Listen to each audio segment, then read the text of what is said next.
This is going to be a talk on proactive local government red tide response.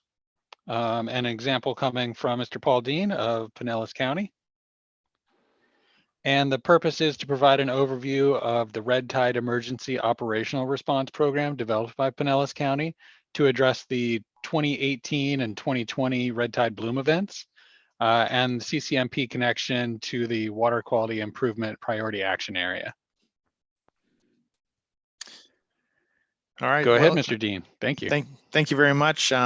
As they said, my name is Paul Dean. I'm a division director with the Pinellas County Public Works Department. And during this presentation, I'll mostly be speaking about our 2018 and 2021 responses. Next slide, please.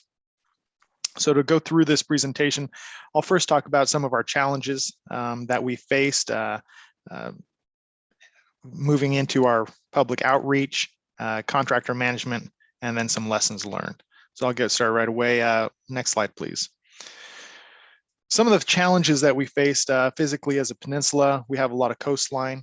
We have 35 miles of beaches with limited access points, particularly for large equipment as we're doing our response.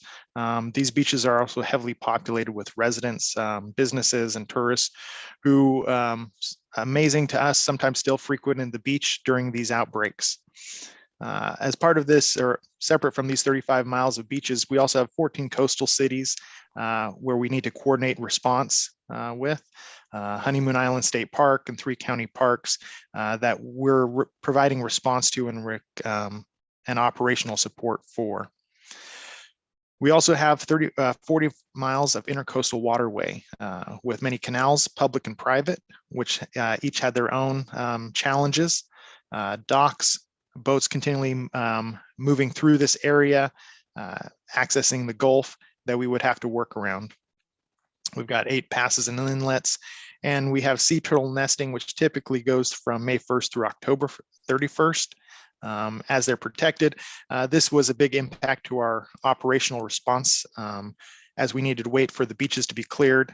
Each morning we would survey the beaches, or the beaches would be surveyed and cleared. And if any nesting sites were, new nesting sites were discovered, they'd be marked off before we ever put our contractors out on the beach with their equipment. Next slide, please. Aside from those physical challenges that I covered on that first slide, there's also environmental, public health, and economic challenges. Some of these have been covered in previous presentations today, but obviously devastation to marine life and marine vegetation was great. This also, part of it was talking about, Dr. Parsons talked about breaking the nitrogen cycle. One of our goals was to help remove some of these fish, floating fish, to help possibly eliminate this nitrogen cycle to help reduce the effects of the red tide.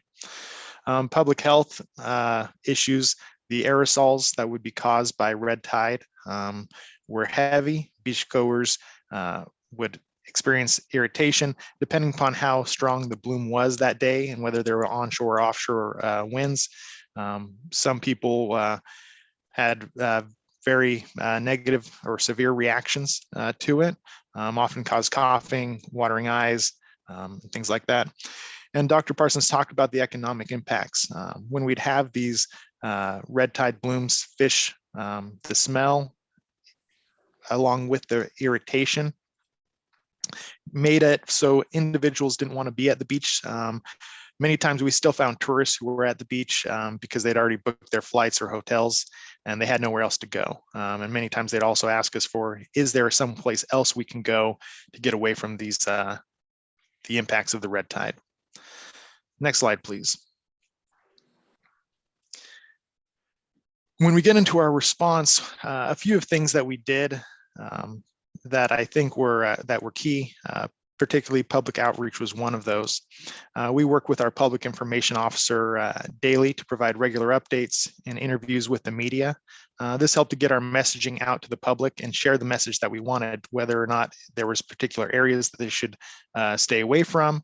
But most of it was directing them to our different resources online so that they were able to access the community or the county website and play a part in actual response.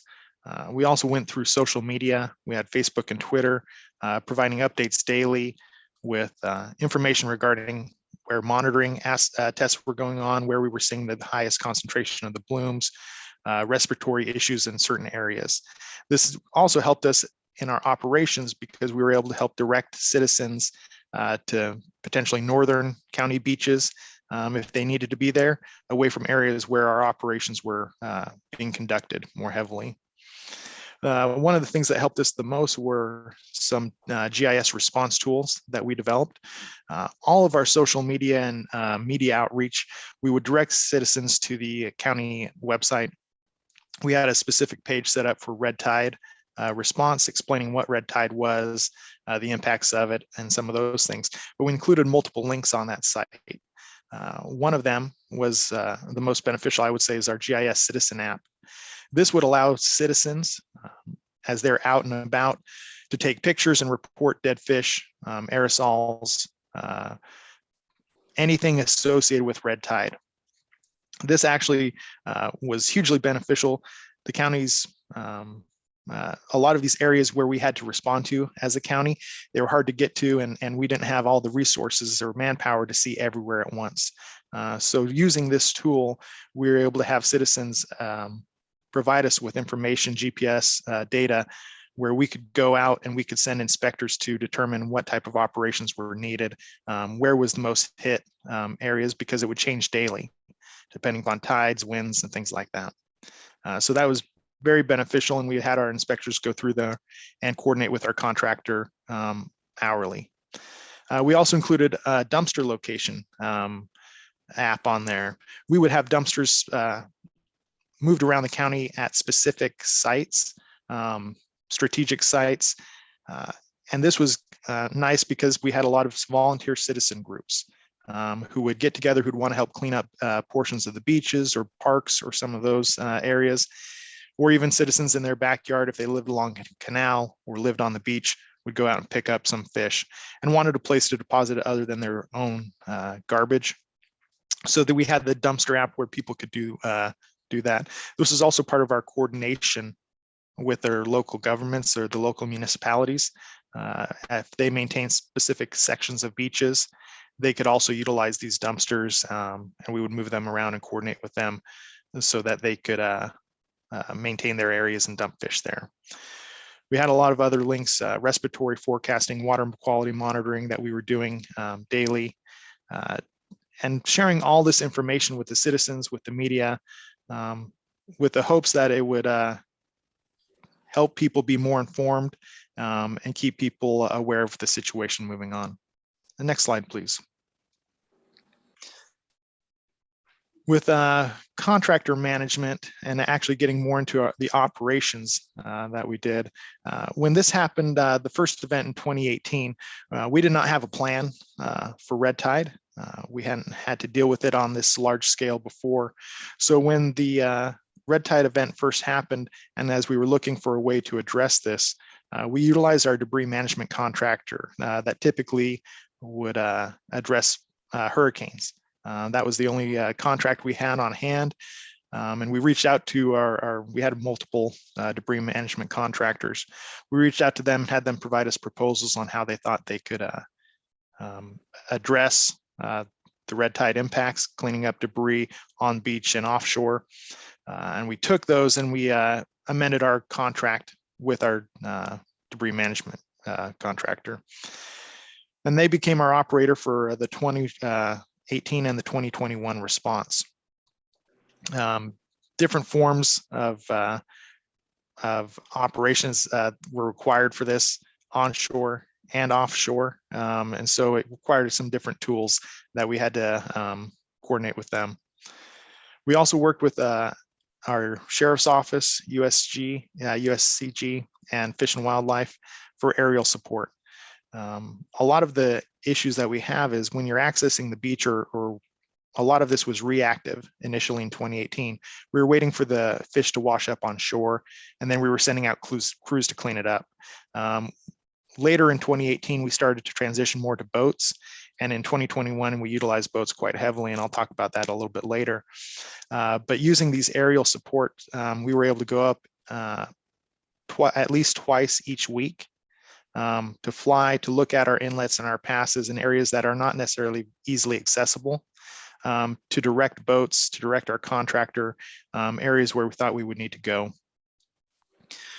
We also utilize our Noaa satellite imagery and USF modeling, and you can see an image of those on the screen there, where you're able to see concentrations of chlorophyll, which were indicative of red tide.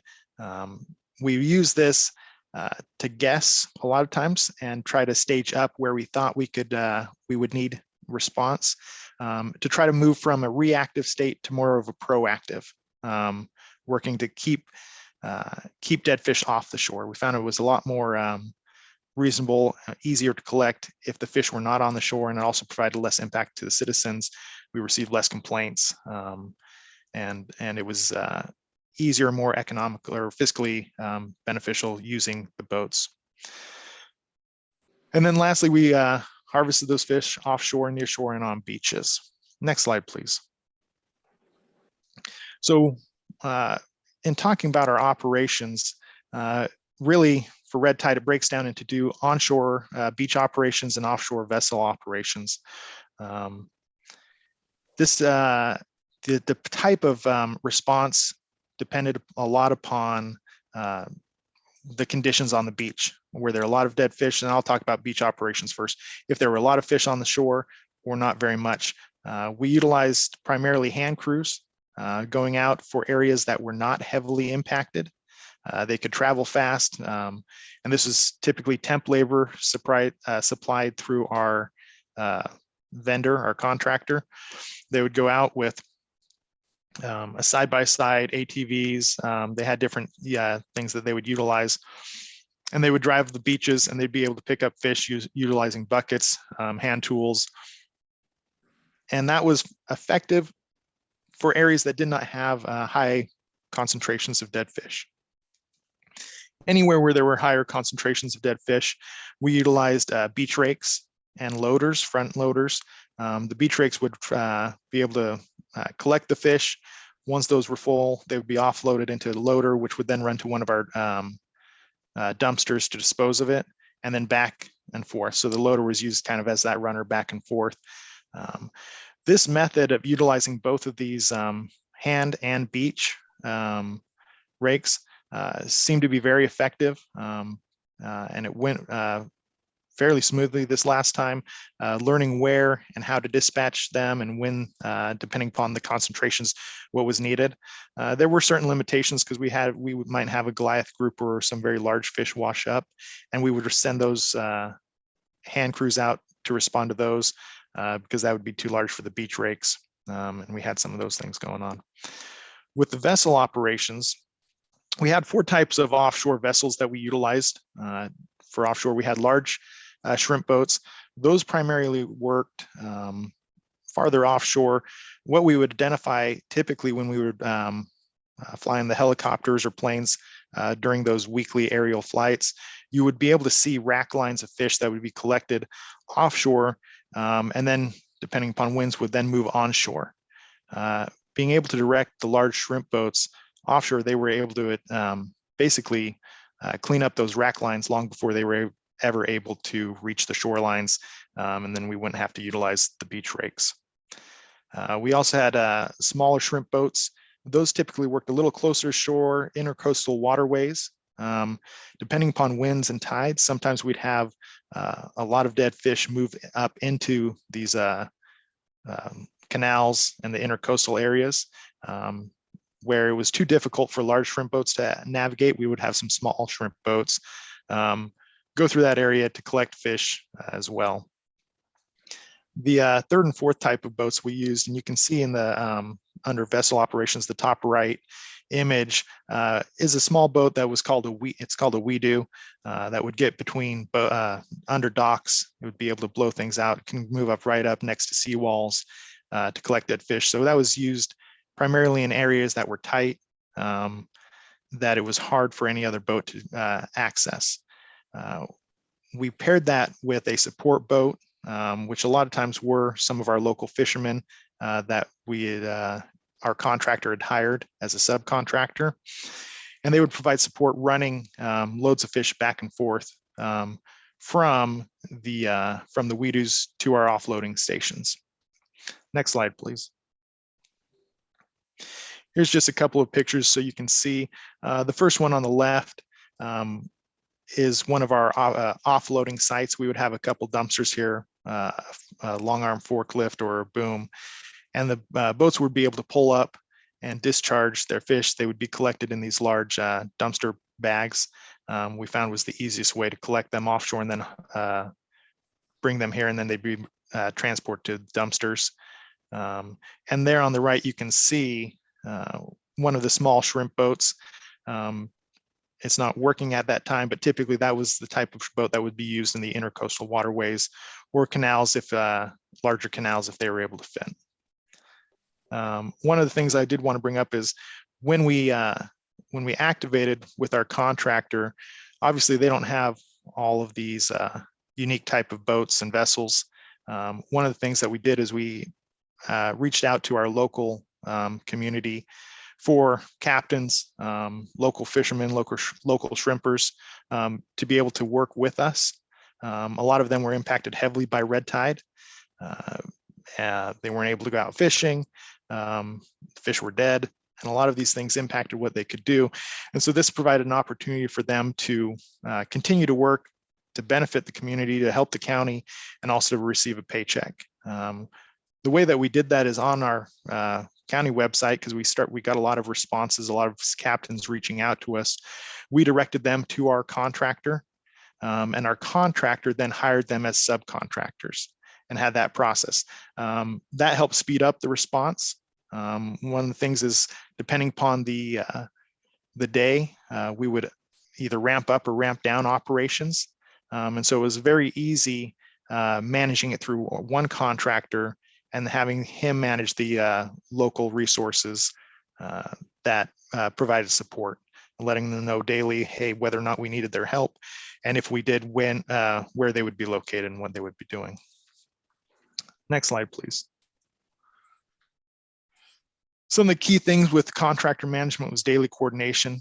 We had an operations manager on site every day, along with daily inspectors who would be driving the beaches and looking at these specific areas. They would provide reports, daily reports in the morning and afternoon, which then would be communicated to the executive teams in the different cities throughout the county. This also allowed us to ramp up and ramp down our response quickly, which helped us respond in a fiscally effective manner, much more this year, or 2021, as opposed to 2018. One of the other key things we did is we made sure we tracked daily red tide costs. So at the end of each day, we would go through and we'd have a spreadsheet that we worked with the contractor to identify how much that day cost us for each boat, laborer, et cetera, which helped us as we sought reimbursement from the state. And then just below in 2018, we collected 3.7 million pounds. And this last year in 2021, we collected 3.6 million pounds. And just, there were differences between 2018 and 2021. 2018 lasted much longer than our response in 2021. But I know during 2021, we activated our contractor and we sent them away because red tide built up. Then it kind of went away for a couple of weeks, and then it came back, and we sent the contractor home during those times. In 2018, we requested reimbursement for $7.5 million, and in 2021, we were able to get that number down to $3 million is all that we were requesting through the state. Next slide, please. Just some lessons learned. Strengthen partnerships was key with this. The local governments, volunteers, state and federal agencies that provided support was a big part of our being able to respond, and being able to respond in a smart way. Also, you have to have a plan ready and also be adaptive. Some days it was onshore quite a lot. Sometimes it was offshore. We had to be able to react and adapt. One of the keys is we did, after the 2018 event, we developed a red tide plan, which is now part of our overall emergency management response plan. So we have it identified, and it's much easier to activate, and everybody knows what the plan is. The other thing is this, our contract with our debris management contractor, the hurricane contract, is actually expiring, and we're going out for a specific contract for red tide response. There were some difficulties taking a contractor who typically work with hurricanes and having a contract designed for picking up trees and branches and things like that, and switching that contract even through an amendment to picking up offshore and onshore fish. So we're moving forward with getting doing an RFP for a contractor specifically for red tide response. Communication was important. The multimedia approach, working with our media groups, was key. And a lot of this, the media outreach, working with our citizens and communicating with them. One of the nice things is also helped lead as a pathway for an enhanced outreach and education, specifically for our water quality groups and our nitrogen reduction campaigns on the county. Next slide. That's all that I had. Thank you very much. If you have any questions, I'm here. Great, thank you so much. Is there one question? I think we have time for one.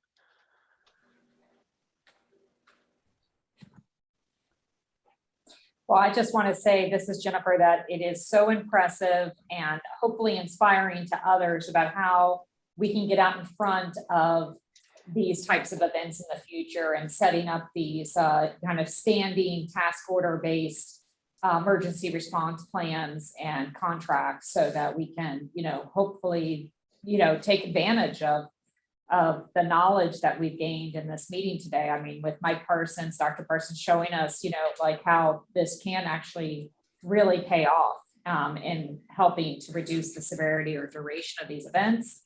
I think this was perfect to really help illustrate how this can be done in other communities. So thank you for sharing.